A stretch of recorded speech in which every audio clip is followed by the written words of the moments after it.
গত 1 জুলাই থেকে ফৌজদারি বা অপরাধ সংক্রান্ত বিচার ব্যবস্থায় চালু হয়েছে নয়া 3 আইনের শাসন।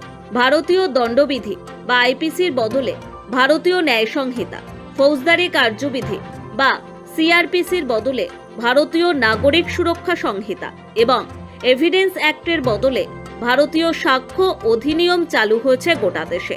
কেন্দ্রীয় স্বরাষ্ট্রমন্ত্রী অমিত শাহ লোকসভায় এ বিষয়ে 3টি বিল পেশ করে দাবি করেছিলেন ঔপনিবেশিক ব্রিটিশ জামানার প্রভাব এবং দাসত্বের মানসিকতা দূর হবে।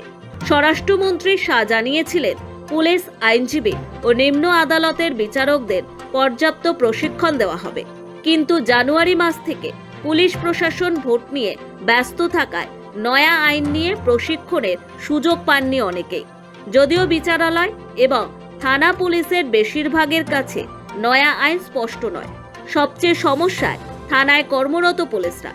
অনেকেরই বক্তব্য, এক দফা প্রশিক্ষণ হয়েছে বটে, তবে তা ছিল দায়সারা পদক্ষেপ। এসবের মাঝেই এবার ভারতীয় ন্যায় সংহিতা খতিয়ে দেখতে রাজ্য সরকারের তরফে আলাদা কমিটি গঠন করা হয়েছে।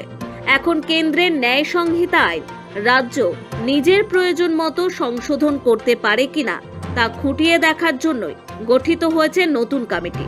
সমস্ত দিক পর্যালোচনা করে 3 মাসের মধ্যে রিপোর্ট দেবে তারা। কমিটিতে প্রাক্তন বিচারপতি ছাড়াও রয়েছেন আইনমন্ত্রী মলয় ঘটক, স্বাস্থ্যমন্ত্রী চন্দ্রিমা ভট্টাচার্য প্রমুখ। তবে 7 সদস্যের কমিটি গঠনের কিছুক্ষণের মধ্যে পাল্টা পদক্ষেপ রাজভবনের। মুখ্যমন্ত্রীর কাছে রিপোর্ট তলব করা হয়েছে। এই কমিটি কেন গঠন করা হয়েছে, কি ভূমিকা, রাজভবনের তরফে সে সংক্রান্ত বিস্তারিত তথ্য চাওয়া হয়েছে। মুখ্যমন্ত্রী আগেই বলেছিলেন যে এই আইন নিয়ে বাদল অধিবেশনে সরব হবে তাঁর দল। তার আগেই আইন খতিয়ে দেখতে এই কমিটি গঠন করা হলো। নবান্নে তৈরি করা সেই কমিটি নিয়েই প্রশ্ন তুলেছেন রাজ্যপাল সিভি আনন্দ বোস। রাজভবনে অফিসিয়াল এক্স হ্যান্ডেলে বিবৃতিটি পোস্ট করা হয়েছে। ওই বিবৃতি অনুযায়ী 3 ফৌজদারি আইন খতিয়ে দেখতে কেন কমিটি গঠন করা হলো, কি ভূমিকা ওই কমিটির, সেই সংক্রান্ত বিস্তারিত রিপোর্ট মুখ্যমন্ত্রীর কাছ থেকে তলব করা হয়েছে।